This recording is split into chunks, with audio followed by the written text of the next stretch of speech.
I never pictured myself as the guy who'd end up spilling his guts like this, but life has a way of throwing curveballs you don't see coming.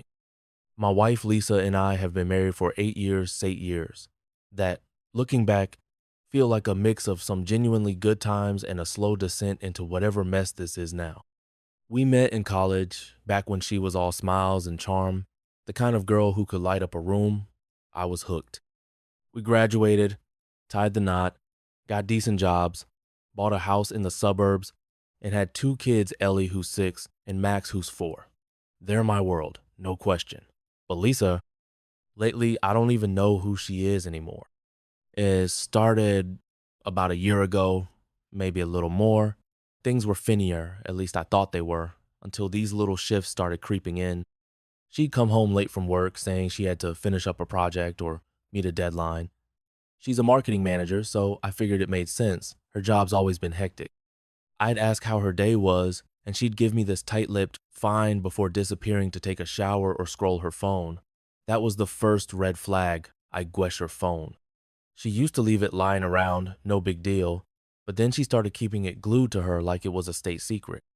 One night, I heard it buzz on the kitchen counter while she was in the bathroom, and when I glanced over pure reflex, not even Snoopinjit was locked with a new passcode. When did that happen? I asked her about it later, casual as I could, and she snapped, "It's just work stuff, Mike. God, can't I have some privacy?" Then there was her attitude. Lisa's always had a sharp tongue, but it got worse. She'd pick fights over nothing mean forgetting to take out the trash, me asking if she wanted to watch a movie together. "You're so clingy," she'd say, rolling her eyes like I was some annoying kid instead of her husband. One time I left a coffee mug on the counter, and she lost it, yelling, "Can't you do anything, right? I'm not your damn maid." I just stood there, stunned, while the kids peeked around the corner wide-eyed. I tried to laugh it off, but it stung. The physical stuff started changing too. She got a new haircut choppy, stylish, way more effort than her usual ponytail land. Began wearing tighter clothes and more makeup. I told her she looked great, thinking maybe it'd bridge the gap growing between us, but she just shrugged. "It's not for you," she said once, half under her breath, then laughed like it was a joke. Was it? I couldn't tell anymore. She'd leave the house smelling like perfume I didn't recognize, and when I'd ask, she'd say, "It's just something I picked up. Relax." The late nights ramped up. One evening, she rolled in at 11:30 p.m., heels clicking on the hardwood, claiming she'd been stuck at the office, prepping a presentation. I was half asleep on the couch, waiting up like an idiot. And when she walked past, I caught this whiff of cologne, something musky, expensive, definitely not hers. "What's that smell?" I asked, sitting up. She froze for a split second, then turned with this fake-ass smile. "Oh, probably Dave from work. He drowns himself in that crap. You know how he is." I didn't. Actually never met the guy, but I nodded anyway, feeling like a chump. Then came the weekend girls' nights. Out of nowhere, she had these new friends I'd never heard of, people she'd supposedly known forever but somehow never mentioned. She'd head out in these outfits, low-cut tops, tight jeans saying, "Don't wait up, babe," with this dismissive wave. I'd offer to tag along, meet the crew, maybe make it a date night, but she'd shut me down hard. "It's just the girls, Mike." You'd hate it. One night, she came back at 2 a.m., giggling to herself, lipstick smudged, and when I asked how it went, she barked, "What are you, my parole officer? Back off." I tried talking to her, really talking. Sat her down one Sunday, kids at my mom's, and said, "Lisa, what's going on? You're different. Are you okay? Are we okay?" She sighed like I was exhausting her, crossed her arms, and said, "I'm fine. Work stressful. That's all." Stop overthinking everything. But her eyes wouldn't meet mine, and that's when the doubt really sank in. She was lying. I could feel it in my gut. The breaking point came last week. I was tossing laundry in the washer her jeans from one of those late work nights, and a receipt fluttered out of the pocket. A hotel, downtown, 129 for a single night, paid in cash. Dated 2 weeks ago when she said she was at the office till midnight. My hand shook holding that stupid piece of paper. A hotel? For what? My mind went straight to the worst place, but I didn't say anything, not yet. I stuffed it in my wallet, told myself I'd watch her closer, figure out what the hell was happening before I blew up our life over a hunch. That's where I'm at now, stuck between pretending everything's normal and knowing damn well it's not. I've got this sinking feeling there's more to find, and I'm terrified I'm about to stumble into something I can't unsee. So yeah, that's where I'm at, stuck between pretending everything's normal and knowing damn well it's not. That hotel receipt was like a splinter in my brain, and I couldn't shake the feeling there was more to find. I didn't confront Lisa right away. Part of me was still clinging to this dumb hope. I'd gotten it wrong, but I couldn't just sit there either. I started paying attention, really paying attention, and holy crap, the signs were everywhere once I stopped ignoring them. It was Tuesday night, 3 days after I found the receipt. Lisa came home late again, claiming client drinks ran long. She breezed past me in the living room, heels clacking, and I caught that cologne smell again, stronger this time, mixed with something smoky, like a bar. "How was your night?" I asked, keeping my tone light. She didn't even turn around, just tossed her purse on the counter and said, "Fine, Mike. Jesus, do you have to interrogate me every time I walk in?" That stung, but I swallowed it. Then her phone lit up right there on the counter, buzzing like a damn siren. She snatched it up so fast you'd think it was about to explode, but not before I saw the name on the screen. J. Just a letter. No context. My stomach twisted. "Who's Jay?" I asked, casual as I could manage. She froze, then spun around with this annoyed little laugh. "God, you're paranoid. It's Jen from work. She's been helping me with this campaign. Chill out." Jen? I'd met Jen Short. Loud, married, not the cologne type. But Lisa was already halfway up the stairs, muttering about how exhausted she was. I didn't buy it. Not anymore. The next day, I did something I'm not proud of.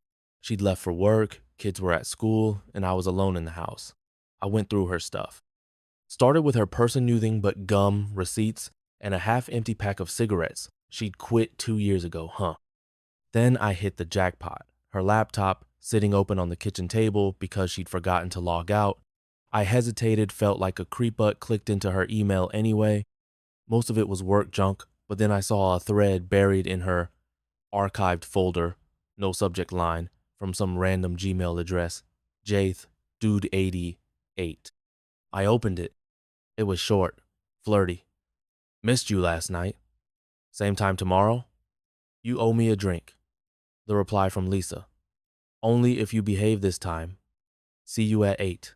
My hand started shaking. I scrolled up dozens of emails, months worth. "You look so hot in that dress. Delete this after you read it. Can't stop thinking about last weekend." One had a photo attached to selfie of Lisa in a hotel bed, smirking, sheets tangled around her. Timestamp 2 weeks ago, the night of the receipt. My throat closed up. I clicked out, slammed the laptop shut, and just sat there, head spinning. But it got worse. That night, she said she was meeting Jen again. I didn't call her I wanted to see how far she'd take the lie. She left at 7:30, all dolled up, and I waited 10 minutes before grabbing my keys. I followed her. Yeah, I tailed my own wife like some bad detective movie. She didn't go to Jen's place or any bar I knew. She drove straight to this sketchy motel off the highway, parked, and walked into room 12 like she owned it. I pulled into the lot across the street, lights off, and watched. 5 minutes later, a black SUV rolled up, and out stepped this guy doll, slick, maybe 40, with a smug grin. He knocked on room 12, and Lisa opened the door, pulling him inside with a laugh I could hear from 50 yards away. I didn't move. Couldn't. My phone was in my hand. I don't even remember grabbing it, and I snapped a blurry photo of his car, license plate and all. My chest felt like it was caving in. This wasn't girls' night or work stress. This was my wife screwing some dude in a cheap motel while I sat home with the kids. The lies shit me at once. Every late night, every client meeting, every time she'd snapped at me for asking questions. She wasn't just cheating. She was living a whole nother life. I drove home in a daze, parked in the garage, and punched the steering wheel until my knuckles bled. The kids were at my mom's for the night, thank God, because I couldn't have faced them. I poured a beer, Then another, staring at that photo on my phone. J, J, J to dude 88. Whoever he was, he had my wife and she'd been playing me for a fool. I knew I had to confront her, but how? Storm in there and drag her out? Wait till she got home and throw it all in her face? I didn't know yet. All I knew was the life I thought we had was a lie, and I was about to rip it wide open. The sound of Lisa's car peeling out of the driveway lingered in my ears long after she was gone. The house felt too big, too empty, like it was holding its breath, waiting for something that wasn't coming back. I stayed on the couch, staring at the wall, the clock ticking past midnight. My hands were still clenched into fists, nails digging into my palms, but the anger was draining out of me now, leaving behind this hollow ache I didn't know what to do with. I kept waiting to feel something else, relief, maybe, or even regret for kicking her out. But all I felt was numb, like someone had hit pause on my life, and I was stuck in this moment, replaying her words over and over. I'm not happy, Mike. I haven't been for a long time. How long? How many nights had she lain next to me, smiling, kissing me goodnight, while she was already gone in her head? How many times had I missed the signs because I trusted her? The kids were at my mom's for the weekend. Thank God. I couldn't face them right now, couldn't look into their little faces and figure out how to explain that their mom wasn't coming home Tanator maybe ever. What was I supposed to say? Your mom's been lying to us, and I don't know if she loves us anymore. They were too young for that. Hell, I was too old for it, and I still didn't understand. I got up, my legs stiff, and wandered into the kitchen. Her purse wasn't on the counter anymore, but her coffee mug from that morning was still in the sink, lipstick smudged on the rim. I stared at it, this stupid little reminder of her, and before I knew it, I grabbed it and hurled it against the wall. It shattered, pieces skittering across the floor, and for a second, it felt good like I'd broken something back. But then I just stood there, breathing hard, surrounded by the mess, and the weight came crashing down again. I needed air. I grabbed my keys and stumbled outside, the cold October night biting at my skin. The street was quiet, everyone else asleep, living their normal lives while mine was falling apart. I started walking, no idea where I was going, just moving to keep from drowning in my own head. The motel flashed through my mind, her arm around that guy, the way she laughed like she didn't have a care in the world. Who was he? Some slick asshole with a fancy car and empty promises? Did he know about me? About the kids? Did he care? My phone buzzed in my pocket and I yanked it out, half expecting it to be her. It wasn't. Just a text from my buddy Dave. You still up for poker tomorrow? I almost laughed. Poker. Like I could sit around a table, cracking beers and bluffing with cards, while my whole life was folding in on itself. I didn't reply, just shoved the phone back in my pocket and kept walking. By the time I got back to the house, my shoes were soaked from the dew on the grass, and my chest felt tight, like I couldn't get enough air. I sank onto the porch steps, head in my hands, and let the tears come. I hadn't cried in years not since my dad died, but now they poured out, hot and messy, and I didn't try to stop them. I cried for the marriage I thought we had, for the years I'd given her, for the kids who didn't deserve this. I cried because I loved her, even now, and I hated myself for it. Eventually, the tears dried up, and I just sat there, staring at the stars. The anger was gone. The numbness, too. What was left was this raw, jagged thing grief, maybe, or just the truth finally sinking in. She wasn't coming back. Not the Lisa I'd married. Anyway, that woman was gone, if she'd ever existed at all. I went inside, locked the door, and climbed the stairs to our bedroom. My bedroom now, I guess. Her side of the bed was still unmade, her pillow dented from the night before. I didn't touch it. Instead, I grabbed a blanket from the closet and crashed on the couch downstairs.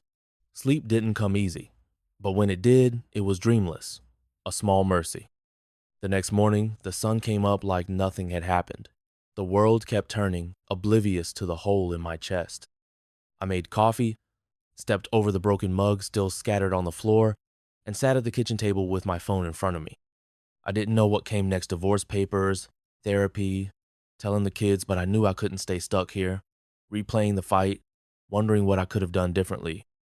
For the first time in hours, I felt a flicker of something like resolve. Lisa had made her choice. Now, it was my turn. That flicker of resolve I felt? Yeah, it didn't last long. The next day hit me like a freight train, and I was back to square one, angry, lost, and second-guessing everything. I'd barely slept on the couch, waking up with a crick in my neck and the taste of stale coffee in my mouth. The house was too quiet without the kids, and every corner reminded me of Lisa. Her shoes by the door, her half-empty perfume bottle on the counter. I wanted to burn it all, but instead, I just stood there, staring like an idiot. Around noon, my phone rang. It was her. My heart jumped into my throat, and I almost didn't answer. Part of me wanted to let her stupid curiosity got the better of me. What? I said, skipping the hello. Her voice came through, sharp and pissed, like I was the one in the wrong. Nice, Mike. Real mature. Kicking me out like that. Where am I supposed to go? I laughed. This bitter, hollow sound I didn't recognize. You've got your motel buddy, don't you? Figure it out. She huffed, loud enough I could picture her rolling her eyes. God, you're so dramatic. It's not what you think. Jay's just a friend, okay? You're blowing this way out of proportion. A friend. A friend. After the emails, the photo, the motel door swinging shut behind them, I gripped the phone so hard my knuckles went white. Don't lie to me, Lisa. I saw you. I saw him. You're not even good at this anymore. There was a pause, and I thought maybe I'd finally caught her off guard. Then she snapped, You follow me? That's psycho, Mike. You're unhinged. Unhinged. Me. The guy who'd been holding our family together while she screwed around. I hung up before I said something I couldn't take back. The call left me shaking. I paced the living room, replaying every word, every lie she'd ever fed me. How long had she been gaslighting me like this? Months? Years? I thought about the good times her honeymoon in Mexico, the day Ellie was born, lazy Sundays with the kids, and wondered how much of it was real. Was she faking it even then? The anger came back, hot and loud, but underneath it was this crushing sadness I couldn't shake. I loved her, still did, in some messed up way, and she torched it all without a second thought. Then the doorbell rang. I froze, half expecting it to be her, ready for round two. It wasn't. It was a delivery guy dropping off a package some skincare crap she'd ordered weeks ago. I signed for it, numb, and tossed it on the counter. That's when I saw the note stuck to the box. For my favorite girl, Jay. My stomach lurched. She'd had this guy sending stuff to our house. I ripped the package open, fancy creams, a little card with a heart on it, and lost it. I threw the whole thing across the room, bottles smashing against the wall, glass and lotion splattering everywhere. The mess stared back at me, and I sank to the floor, head in my hands. I don't know how long I sat there, minutes, maybe an hour before my mom called. She'd heard something was up from the way I'd sounded dropping off the kids. Mike, what's going on? She asked. Soft but firm. I broke. Told her everything, the receipt, the motel, the fight. She didn't say much, just listened. But when I finished, she said, You don't deserve this. Neither do Ellie and Max. Hearing their names snapped me out of the spiral a little. They were why I couldn't just fall apart. That night, I cleaned up the lotion mess, hands trembling, and started Googling divorce lawyers. Every click felt like a step off a cliff, terrifying, final, but also like I was clawing my way back to something solid. I wasn't ready to forgive her. Not after that call, not after the package. But the sadness kept creeping in, mixing with the rage. I kept seeing her face, the old Lisa, the one who laughed at my dumb jokes, who'd cried when I proposed, and it gutted me that she was gone. By 2 a.m., I was back on the couch, a beer in hand, staring at the ceiling. The house creaked around me, and I realized I didn't know who I was without her. 12 years, 2 kids, a whole life built together, and now what? I wasn't just mourning her, I was mourning us, the family I thought we were. But then I thought about the kids again, their little faces, and that resolve flickered back. I couldn't fix Lisa, but I could protect them. And maybe, just maybe, I could protect what was left of me too. The next morning, I woke up to a pounding headache and a text from Lisa. We need to talk. I'm coming over at 10. No apology, no please, just her usual demanding crap. I stared at it for a solid 5 minutes, debating whether to tell her to go to hell or let her come and say whatever she had to say. In the end, I didn't reply, just let the clock tick down. I needed to hear her out, if only to know where I stood. She showed up right on time, banging on the door like she still lived here. I opened it, and there she washed hair perfect, makeup sharp, like she'd spent the night primping instead of crashing at some motel. Hey, she said, brushing past me without waiting for an invite. She dropped her purse on the counter right next to the smashed skincare box and didn't even blink at the mess. We need to figure this out, Mike. For the kids. The kids. She hadn't asked about them once since she left, but now they were her bargaining chip. I crossed my arms, leaning against the wall. Figure what out, Lisa. You're the one who checked out of this marriage. She sighed, dramatic as hell, and tossed her hair back. Look, I messed up, okay? I'm not perfect, but you kicking me out isn't helping anyone. Ellie and Max need their mom. I almost laughed. Messed up? You've been screwing some guy for months, lying to my face, and you call it messing up. Who is he, Lisa? Jay? Jay the dude, 88? The guy sending you gifts to our house? Her face twitched just for a second, then she went full bitch mode. Oh my God, you're obsessed. It's not like that. He's a friend, a coworker. We got close, sure, but you're making it this big evil thing because you're jealous and insecure. Jealous? I stepped closer, voice rising. I saw you at the motel. I read your emails. You're not close, you're banging him. Don't stand there and lie to me again. She smirked and said, You're pathetic, Mike. Digging through my stuff, following me. Maybe if you weren't so boring, I wouldn't need someone else to talk to. That hit me like a slap, and for a second, I couldn't breathe. Boring. Was that it? 12 years, working my ass off for her and the kids, and I was boring? Before I could snap back, the doorbell rang. We both froze. I opened it, and there was my mom, Ellie and Max in tow, their little backpacks bouncing as they ran inside. Daddy! Ellie yelled, hugging my legs. Max toddled after her, grinning. Mom's eyes darted between me and Lisa, and she muttered, I didn't know she'd be here. Kids missed you. Lisa plastered on a fake smile, crouching down. Hey, babies. Mommy's missed you too. Ellie hugged her, but Max just clung to me, shy. I could see the gears turning in Lisa's head. She'd use this, twist it. See? She said, standing up, voice syrupy. They need me here. Let's just cool off. Figure this out. I'll stay tonight, and we can. No, I cut her off, louder than I meant to. The kids looked up, startled. I softened my tone but held firm. You don't get to waltz back in like nothing happened. You want to see them? Fine, but you're not staying here. Not after everything. Her mask slipped. You're such an asshole, she hissed, low so the kids wouldn't hear. You think you can just erase me? I'm their mother, and I'm their father, I shot back. They deserve better than your lies. Mom stepped in then, ushering the kids to the kitchen with a quiet, let's get a snack, okay? Lisa glared at me, grabbed her purse, and stormed toward the door. This isn't over, Mike. You'll regret this. She slammed it behind her and the house went quiet again. Ellie peeked out from the kitchen, her big eyes confused. Is Mommy mad? She asked. I knelt down, forcing a smile. She's just tired, sweetie. Everything's okay. It wasn't, but what else could I say? I hugged her tight, Max too, and felt that resolve harden into something real. Lisa could fight me all she wanted, but I wasn't letting her drag us back into her chaos. That night, after the kids were asleep, I called a lawyer.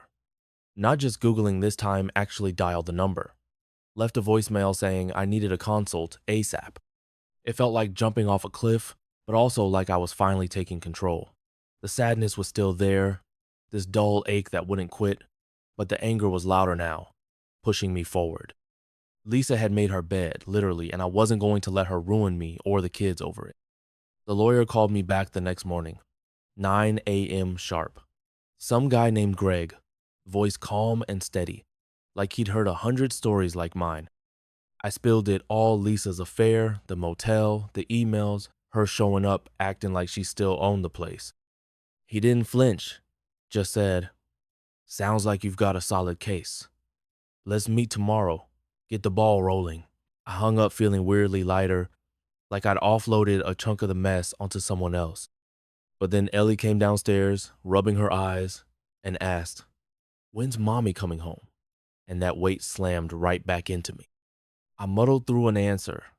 "Mommy's staying somewhere else for a bit, but we'll see her soon," and distracted her with cartoons. Max toddled in after her, clutching his stuffed dinosaur, and I scooped them both up, trying to keep it together. They didn't need to know yet, not the full truth, but I knew I couldn't keep dodging it forever.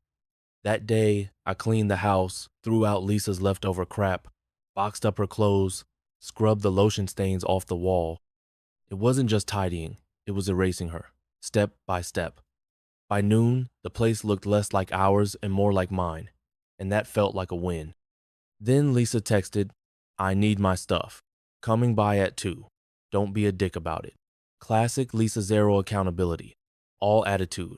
I didn't reply, just stacked her boxes by the door and waited. She rolled up at 2:15. Late as usual, in skinny jeans and sunglasses, looking like she was auditioning for some drama flick. "Hey," she said, breezing in, then stopped when she saw the boxes. "What the hell, Mike? You packed my stuff already?" I shrugged. "You said you needed it. Here it is." Her lips tightened, and she started rifling through them, tossing shirts aside like I'd done it wrong. "Where's my jewelry?" she snapped. "And my laptop? You better not have touched that." I pointed to a bag on the counter. "It's all there. I'm not a thief." She snorted, muttering, "Could have fooled me," and kept digging. Then she pulled out the broken skincare box, the one from Jay, and her face went red. "You smashed this? Real mature, Mike." I couldn't hold it in anymore. "Yeah, well, it showed up from your boyfriend with a love note. What was I supposed to do, frame it?"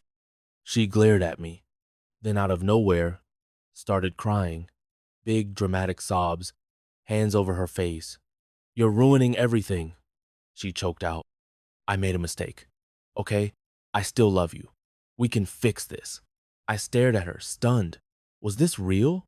For a split second, I wavered, years of memories flashing by, the life we'd had. But then I saw it, her phone buzzing in her hand. Jay lighting up the screen. She didn't even try to hide it, just silenced it, and kept sobbing. The tears were fake, a last-ditch play to reel me in. "Get out," I said, voice flat. "Take your stuff and go."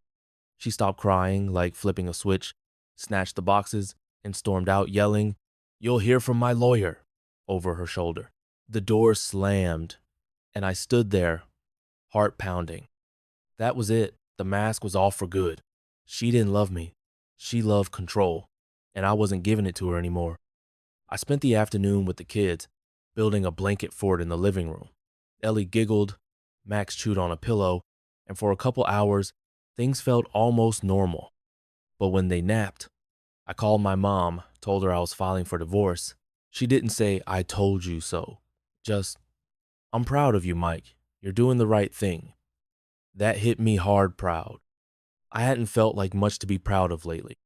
By night, I had emailed Greg a list of everything: bank statements, the motel, receipt, screenshots of those emails I'd saved. He replied fast, "This'll help. See you tomorrow at 10. I went to bed, not the couch this time, but my bed alone, but not as broken as before. The sadness was still there, this quiet ache for what we'd lost, but it wasn't drowning me anymore. I'd made my choice. Divorce, custody, a fresh start. Lisa could have her Jay and her lies. I was done. Then, at 1 a.m., my phone buzzed. A voicemail from Lisa. "Mike, I'm sorry. I didn't mean it. Can we talk?" I deleted it without listening to the rest. She'd had her chance, too many chances. Tomorrow, I'd sign the papers and start rebuilding, for me and the kids. The meeting with Greg, the lawyer, was surreal.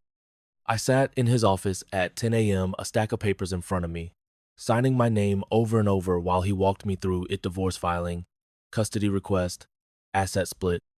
He was all business, laying out how the emails and motel receipt would make it pretty damn clear Lisa had no leg to stand on if she fought me for full custody. "You've got a strong case, Mike," he said, tapping the desk. "She might try to drag it out, but we'll push for quick and clean. Quick and clean, like ripping off a bandage." I nodded, handed over a check, and left feeling like I'd just run a marathon exhausted but moving forward. Back home, the kids were with my mom again. She'd insisted on taking them for a few days to give me space, and the silence hit me hard. I wandered the house, picking up toys, folding laundry, anything to keep my hands busy while my brain spun. Signing those papers was the right call. I knew it, but it didn't erase the ache.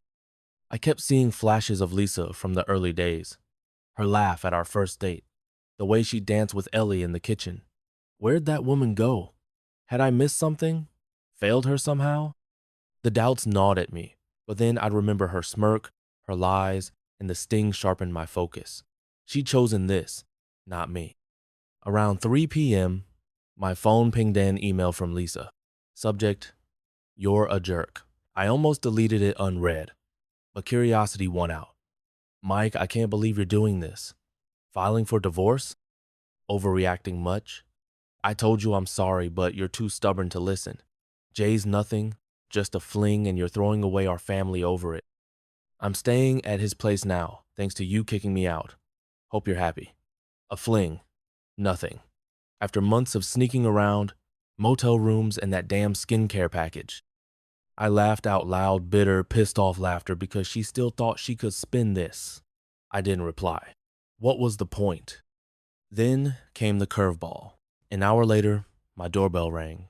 I opened it, expecting a neighbor or maybe mom dropping by, but it was a cop. A freaking cop, standing there with a clipboard looking bored. "Michael Reynolds?" he asked. I nodded, gut sinking. "Gotta report you're withholding property from your wife. She says you've got her car and some personal items. Won't let her have them. Just need your side." I blinked, stunned. Her car's in the garage. She didn't ask for it. And her stuff's gone. She picked it up yesterday. He scribbled something, shrugged. Figured it was bullshit. She's claiming harassment too. Said you've been stalking her. You got anything to say? Harassment? Stalking? My jaw dropped. She's lying. I followed her once, yeah, to the motel where she's screwing her boyfriend. Called her red-handed, that's it. The cop raised an eyebrow, then smirked. Sounds like a mess. I'll write it up as a domestic dispute. But keep your nose clean, all right? She's pissed. Might pull more stunts. He left, and I stood there fuming. Lisa wasn't just leaving. She was trying to burn me down on her way out. I called Greg right after. Told him about the cop. He sighed. She's fishing for leverage. Don't engage, let me handle it. We'll counter with the affair evidence if she pushes. It pissed me off, her playing victim while I was the one picking up the pieces, but it also lit a fire under me. I spent the evening sorting finances, separating our accounts, locking down my credit, practical stuff, boring as hell, but it felt like armor. She could throw whatever tantrum she wanted. I wasn't folding. That night, I FaceTimed the kids. Ellie babbled about a park trip with Grandma. Max showed me his dinosaur, and I grinned through the screen, hiding the chaos. "Love you guys," I said, voice cracking a little. They didn't know yet Mom was waiting for me to figure out how to tell them, but they were my anchor. After they hung up, I sat in the dark, sipping a beer, and let the emotions roll through me. Anger at Lisa's latest stunt, sadness for the kids, but also this tiny spark of hope. I wasn't just surviving her betrayal anymore. I was fighting back, building something new. Lisa could lie to the cops, to herself, to her precious Jay, but she couldn't rewrite the truth. I was done being her punching bag. Tomorrow, I'd keep moving talk to Mom about the kids. Maybe even call Dave for that poker night. Life wasn't over. It was just different now. It's been 3 weeks since the cop showed up at my door, and life's starting to look like something I can handle again. The divorce papers are filed, Greg's pushing for full custody with supervised visits for Lisa, and the bank accounts are officially split. I got the house she didn't fight for it, probably because Jay has a swanky condo downtown. Fine by me. The kids are back home now, their toys scattered across the living room, their laughter filling the gap she left. It's not perfect, but it's ours. Telling them was the hardest part. I sat them down a week ago, Ellie on my lap, Max playing with his dinosaur at my feet. Mommy and Daddy aren't going to live together anymore, I said, keeping it simple. Ellie's eyes got big, and she asked, "Is it my fault?" That broke me. I hugged her tight, told her no, it was grown-up stuff, and promised we'd still be a family just different. Max didn't get it, just kept roaring like a T-Rex.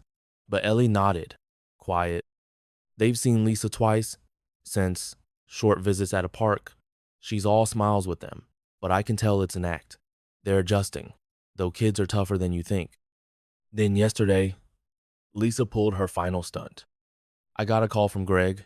She tried to file a counterclaim, saying I was the unfaithful one, spinning some story about me having a secret girlfriend to justify her affair. She even faked text screenshots from her burner phone, claiming they were mine. Greg laughed when he told me, "It's so sloppy, Mike. No judge will buy it. We've got her emails, the motel receipt, your witnesses." She's desperate. I wasn't even mad, just tired. She'd lied to me, to the kids, to the cops, and now to the courts, all to save face with her sleazy boyfriend. Pathetic. That night, I sat on the porch with a beer, watching the sunset. The anger's faded, not gone, just quieter. The sadness, too, it's there. A dull hum, but it doesn't choke me anymore. I thought about the last year, the late nights I'd ignored, the fights I'd brushed off, the trust I'd poured into her. I'd been blind, yeah, but I wasn't the fool she painted me as. I'd loved her, built a life with her, and she torched it. But here I was, still standing, still a dad, still me. The kids came out, pajamas on, begging for a story before bed. I pulled them close, made up some goofy tale about a dinosaur detective, and they giggled till they couldn't keep their eyes open. Tucking them in, I felt this peace settle in, not happiness. Not yet, but a start. Lisa's out there, living her lie, but I've got Ellie and Max, my mom, my buddies. Dave dragged me to poker last weekend, and I actually laughed. Won a few hands. Life's creeping back in, piece by piece. Looking back, I've learned a few things. Trust's a gift. Don't give it to someone who's already got one foot out the door. Red flags aren't misunderstandings, they're warnings. And when someone shows you who they are, Lisa with her smirks, her motel keys, her fake tears, believe them the first time. I ignored it too long, thought love could fix what she'd already broken. It can't. But it can rebuild something else, something better, if you let it. So if you're reading this, stuck in your own mess, here's my advice. Don't wait for proof to hit you over the head. If it feels wrong, it probably is. Get out. Get help, lawyer, friends, whoever, and don't let them drag you down with their lies. You're worth more than that. I didn't see it then, but I do now. Ellie and Max deserve a dad who's whole, not a doormat, and I deserve it too. I finished my beer, locked the door, and went to bed, not the couch. Not anymore. The house isn't haunted by her ghost now. It's ours. Lisa's got her J, her drama, her crumbling web of bullshit. Me, I've got my kids, my fight, and a future I'm clawing back, one day at a time. That's enough.